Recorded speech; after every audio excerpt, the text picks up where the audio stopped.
Disa shortcutet të rëndësishme që mund t'i përdorim për të kursyer kohë. Nëse dua të vendos në një qelizë datën e sotme, mjafton të klikoj CTRL dhe 2 pikat. Nëse dua të vendos në një qelizë tjetër orën aktuale, mjafton të shtyp njëkohësisht CTRL Shift dhe 2 pikat.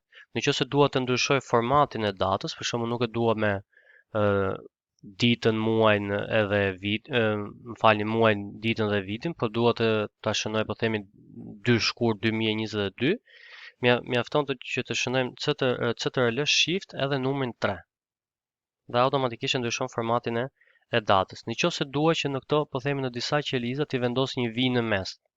Për supozim se nuk dua t'i fshi, po dua t'i vendos një vijë në mes, po themi në formë shënimi ose për të treguar që nuk janë të vlefshëm me radhë, mjafton që të shënojmë CTRL dhe numrin 5 dhe automatikisht i vendoset një vizë në mes. Nëse dua të fshi, po themi dua të fshi tabelën, mjafton të klikoj këtu, CTRL pra dua të fshi një kolon të tabelës, CTRL dhe numrin 0.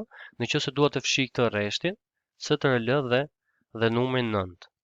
Gjithmonë keni parasysh që numrat të përdorin numrat në pjesën e sipërme të tastierës.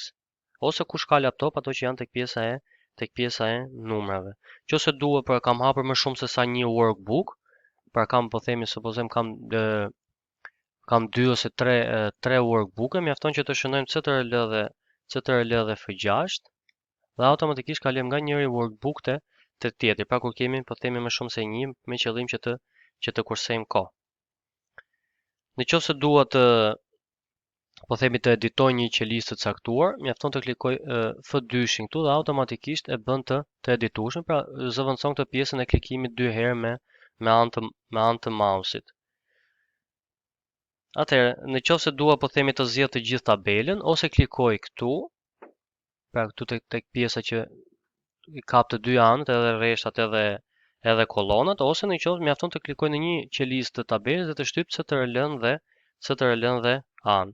Atëherë, nëse dua të kopjoj diçka nga një qelizë në një qelizë tjetër, që mos i duke kopjuar me mouse, pra me copy dhe ta çoj këtu, mjafton ta klikoj CTRL C dhe çoj në qelizën ku dua ta kopjoj me CTRL V.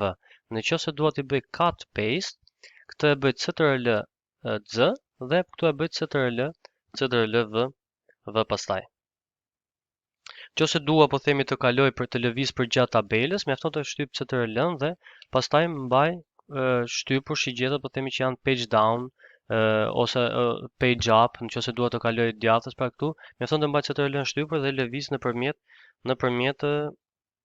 nëpërmjet shigjetave që kemi tek tastiera. Nëse dua të zgjedh, po themi, gjithë rreshtin, mjafton të shtyp Shift edhe Space dhe zgjedh automatikisht gjithë rreshtin e tabelës që ne kemi shënuar. Nëse dua të shkoj po themi, në fund, kemi CTRL End, pra të qeliza e fundit aktive, ose nëse dua të shkoj në fillim të qelizës, pra të një aja, CTRL Home.